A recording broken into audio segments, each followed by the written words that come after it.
Mr. Prime Minister, it's my great pleasure to meet you in Kazan. वो Xi Jinping premier Xi Jinping China के premier Xi Jinping और Indian prime minister Modi के दरमियान 1-on-1 यानी bilateral मुलाकात। अगर China और इंडिया के मसले सॉल्व हो जाते हैं, ठीक है, तो क्या चीज है, जारी बात है अमेरिकन की परेशानी तो होगी। ये पिक्चर्स आप देख सकते हैं, आपके सामने पिक्चर्स मौजूद हैं।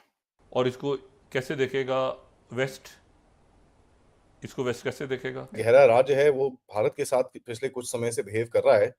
टाइम आ चुका था कि भैया भारत को भी उसी तरह का एक मैसेज डीप स्टेट को भेजना पड़ेगा। ऐसा लगता है कि ये उन कंट्रीज की तरफ इशारा कर रहे हैं कि जो बड़ा इस वक्त प्रॉब्लम हुआ है। Things are getting better for the Indians, but Americans are looking it very carefully.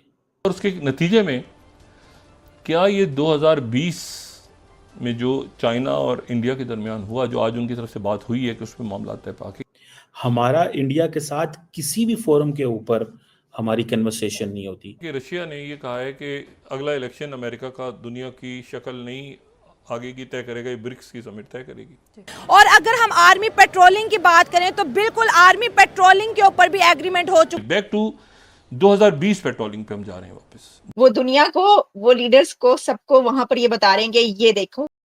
नमस्कार दोस्तों, चैनल पर आपका हार्दिक अभिनंदन है। दोस्तों, जैसा कि हम सभी लोग जानते हैं कि मोदी जी जो है वो ब्रिक्स सम्मेलन के लिए गए हुए हैं रशिया।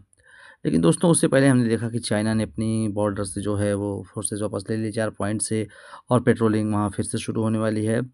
और उसके अलावा दोस्तों क्या हुआ है कि अब रशिया भी जो है अमेरिका भी जो है उसको भी थोड़ा ये, अब इंडिया तो है टेढ़ी खीर नज़र आ रही है कि इतना आसान नहीं इंडिया को क्रैक डाउन कर देना रशिया से। क्योंकि दोस्तों, जिस तरह से इंडिया और रशिया की कोऑपरेशन बढ़ रही है, फ्रेंडशिप बढ़ रही है, और दोनों देशों के लीडर के बीच की जो केमिस्ट्री दिख रही है, उससे ये कहीं समझ नहीं आ रहा है कि जो है रशिया और इंडिया जो है एक दूसरे से अलग होने वाले हैं, या फिर वो एक दूसरे के खिलाफ जाने वाले हैं, या एक दूसरे के खिलाफ बोलने वाले हैं।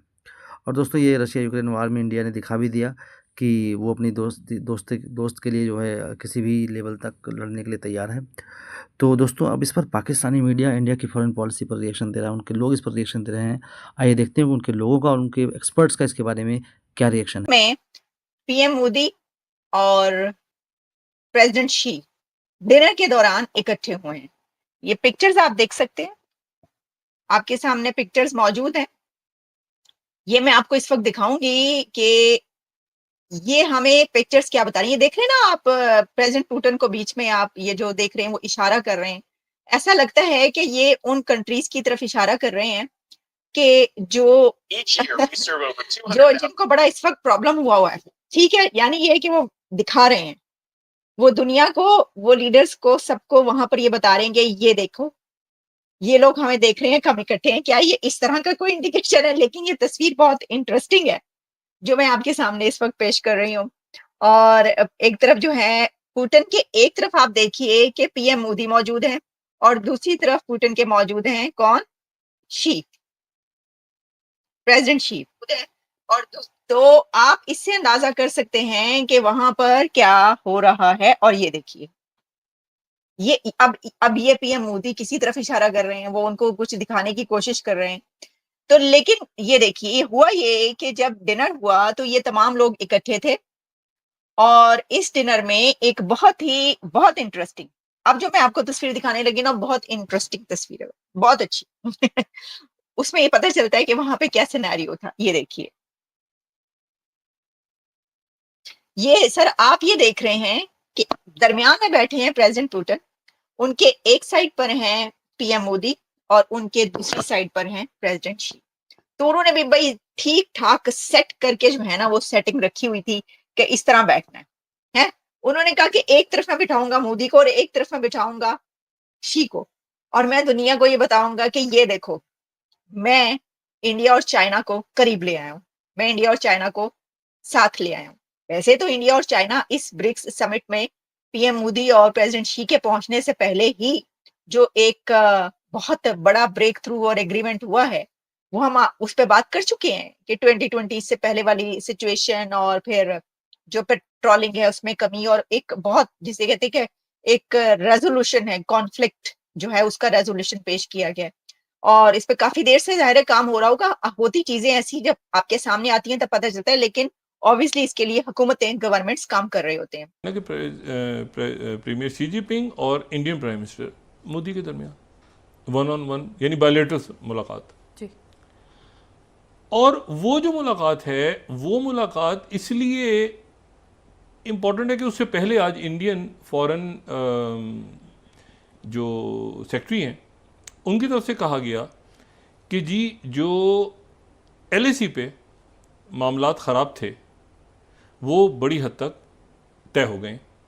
उन्होंने एक बड़ा, ये जो उनके फॉरेन सेक्रेटरी चाइना में गालिबन इंडिया के एम्बेसडर भी रहे हैं। अच्छा, वो डेस्पैंग और डैम चौक के ऊपर इशू खड़ा रह गया था, बाकी जगहों पे कुछ डिसएंगेजमेंट हुई थी लेकिन वो बात बन नहीं रही थी कुछ। उसके बाद जो उनके फॉरेन मिनिस्टर हैं जयशंकर, उन्होंने जो है कुछ देर पहले ये NDTV से उन्होंने उनकी कुछ समिट हो रही है NDTV की गालिबन, तो वहाँ पर उन्होंने कहा कि जो ये मामलात हैं यानी बैक टू ये 28वीं बैक टू 2020 पेट्रोलिंग पे हम जा रहे हैं। अब इंडिया के साथ जो मैं बात कर रहा था, इंडिया और चाइना इतने ज़्यादा बायलैटरल फोरम्स में मिलते हैं कि उनको मुलाकात उनकी होती है। अब सुनने में आया कि डिसएंगेजमेंट हुई है। कई लोगों का कहना है कि 2020 की सिचुएशन से पीछे चले गए हैं। ठीक है जी। कई लोगों का ये भी कहना है कि पीपल्स लिबरेशन आर्मी जो चाइना की है, it still occupies 2000 square kilometre territory.